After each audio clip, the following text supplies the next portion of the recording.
Good afternoon, Bagumbong High School. Good afternoon, grade 8 student. I'm Sir John Firma, your Mapeh teacher. Samahan niyo ako, alamin natin ang tungkol sa gender and sexuality. Are you ready, grade 8? But before we begin, let's have a short review.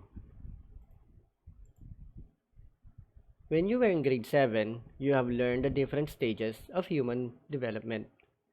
And what are those stages? Very good. Let's name it all. We have the childhood, the adolescent period, and the adulthood. We're going to focus on the adolescent period. Adolescent period contributes the biggest impact to your personality through physically, mentally, socially, spiritually, and also your gender identity and sexuality. Maaari kasing dito sa stage na to, maunawaan mo na kung ano bang sexuality ang meron ka. Let's have an overview. Ano nga bang dapat natin malaman sa lesson na to? Gender and sexuality, psychology, and the factors that affecting the sexuality. Gender and human sexuality.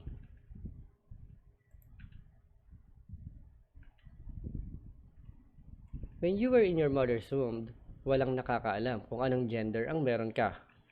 Maaari kang isang maging babae o isang lalaki. At sa pagdating ng panahon, lalaki kang isang straight na lalaki, straight na babae, at pwede ring maging iba. Human sexuality.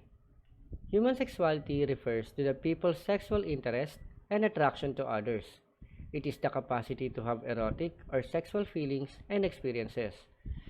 Ibig sabihin lang nito, paano ka ba nagiging interesado at na-attract sa ibang tao?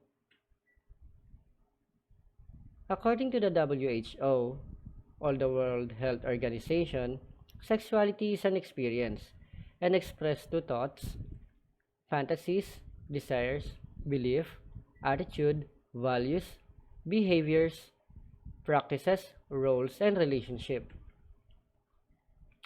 Now, sexuality differs from the biological sex, the gender identity,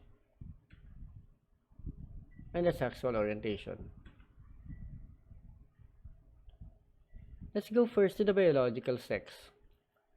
Biological sex refers to how one's anatomy, physiology, hormones, and genetics are classified. Ibig sabihin lang nito, kung ikaw ay pinanganak na isang lalaki, ikaw ay lalaki. Pag ikaw ay pinanganak na isang babae, ikaw ay babae. Gender, the characteristics of a woman, men, girls, and boys that are socially constructed. Gender identity, which is a person's sense of their own gender or socio-cultural classification. Sa gender identity, dito na nalalaman kung ano ba talagang gender ang gusto mo. Maaring ikaw ay isang babae na gusto maging lalaki o isang babae na gusto maging lalaki. Gender expression, how the person publicly represent their gender. Paano mo ba pinapakita sa public ang iyong pagkatao, ang iyong kasaharian? Let's go to the gender identity. Cisgender. Ang cisgender ay kung paano mo tinatanggap kung anong kasarian ang meron ka. Transwoman. Mga lalaking nagpalit papunta sa kababaihan. At transmen. Mga babaeng nagpalit papunta sa pagiging lalaki. Gender expression. Ang gender expression ay kung paano mo ba pinapakilala o pinapahayag ang iyong sariling kasarian. Maaaring masculine o maging lalaki, feminine, pagiging isang babae, androgynous, or meron kang physical characteristic ng dalawang sexes, babae at lalaki. At queers, o hindi mo sinasama ang sarili mo sa mga transgender. SOGI, Sexual Orientation, Gender Identity, and Expression.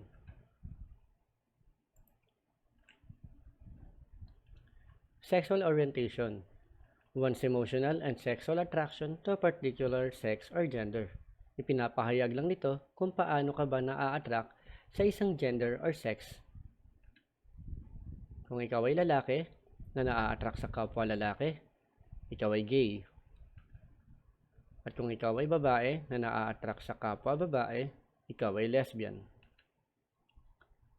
At kung ang babae na-attract sa isang lalaki at ang lalaki na-attract sa isang babae, ang tawag doon ay heterosexual. At kung ikaw naman ay na-attract sa parehong gender, babae at lalaki, ikaw ay bisexual. At kung ikaw naman ay hindi na-attract sa kahit anong klaseng gender, babae man o lalaki, tawag sa iyo ay asexual.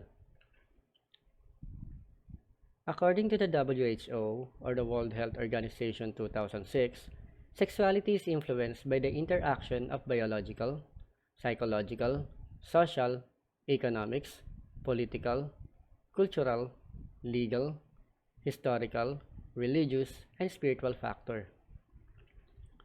Now, what are the factors that influence sexuality? Ano nga ba tong mga to? Family. Family values oftentimes determine the values of the person, and it is appropriate for the parents to guide, support, and advise their children whenever sexuality issue arises. Ang parents po natin ang nakakaalam kung ano po ang tama at mali pagdating sa usaping sexualidad. Nandyan sila para sumuporta, magbigay ng advice, at i-guide ka sa tamang paraan. Peers or friends. Having friends can make everyone's life colorful, bonding with each other, sharing feelings, interests, thoughts, and experiences as a means of influencing each others. Isa sa pinakamalaking factor na nagbibigay ng influence sa atin pagdating sa usaping sexualidad ay ang ating mga kaibigan. Depende sa pakikisamahan mo.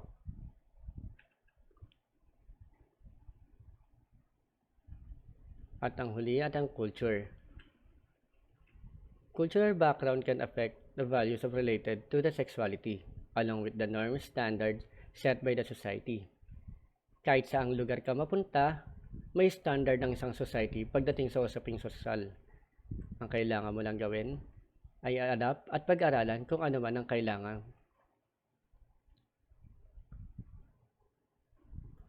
Remember, sexuality and gender is important to us. It reflects who you are and what you are. There is no right and wrong. It is about how you use it. It is better to understand yourself and accept who you are. And accept the sexuality of others with respect. Lagi nating iisipin, respeto ang kailangan para lahat tayo ay magkaintindihan. Acceptance is a part of human being.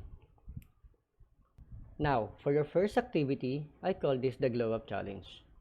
Alam ko, grade 8. Alam nyo yung challenge na to. I want you to have a bond paper. Paste a picture of you from before and after. Then on the side of it, make a table consisting 3 columns and 6 rows. In every row, write physical, mental, emotional, social, ethical. At the second column, you will put before. At the third column, you write after. You will make a comparison of yourself of what you are before and today. Are you ready? I will give you 5 minutes to do your activity. Start now.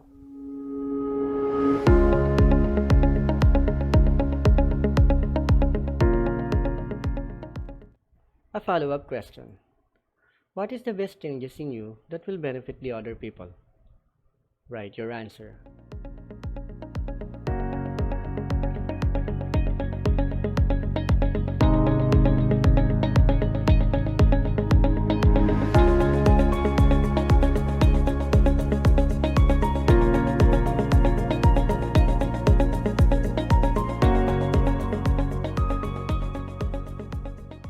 Activity number 2.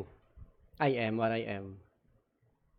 I want you to read the story and make a self-reflection.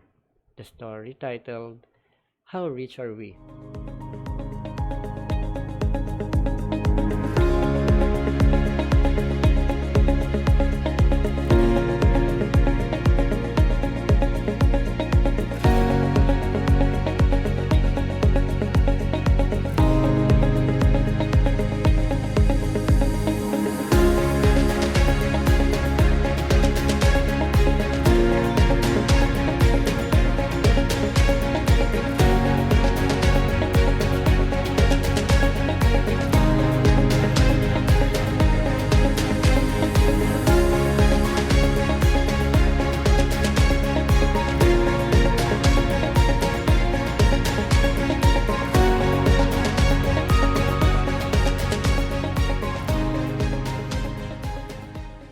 Now, I want you to answer the following question. Number 1. What is the message of the story?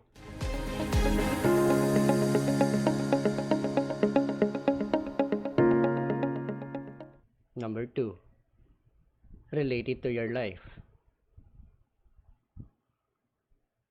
And number 3. Who are the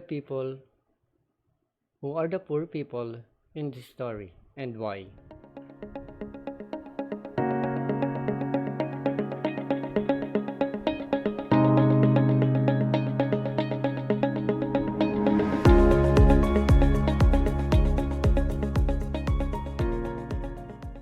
Now, I want you to get a piece of paper or a ball pen.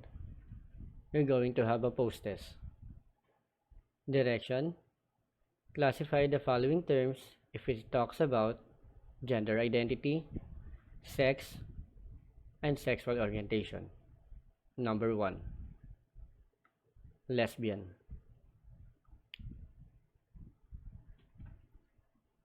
Number 2. Female. Number 3. Trans man. Number 4. Gay.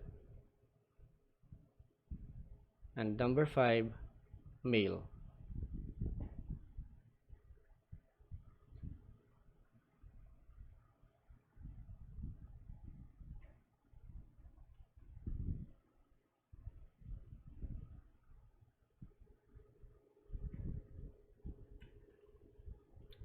Now, if you're all done with your activities, you can send it to your respected Mapeh teacher for the checking of your score. Once again, thank you grade 8 in participating in our Mapeh class for this afternoon. Thank you. At dito na natatapos ang lesson natin para sa araw ngayon. Sana'y marami kayong natutunan sa ating pinag-aralan. Nagpapasalamat ako sa ating principal, Sir Noel G. Kibuyen, at sa inyo, grade 8 student. Salamat sa pagdalo. Nagpapasalamat rin ako sa aming department head, Mrs. Erin C. Ramos, at syempre sa grade 8 Mapeh team, Ma'am Licarte, Ma'am Bernardino, Ma'am Espinosilla, at Sir Bueno. Muli, ako si Sir John Firma na nagsasabing, wake up with inspiration, live with determination. Sa makabagong panahon, sulong bagumbong. Maraming salamat po.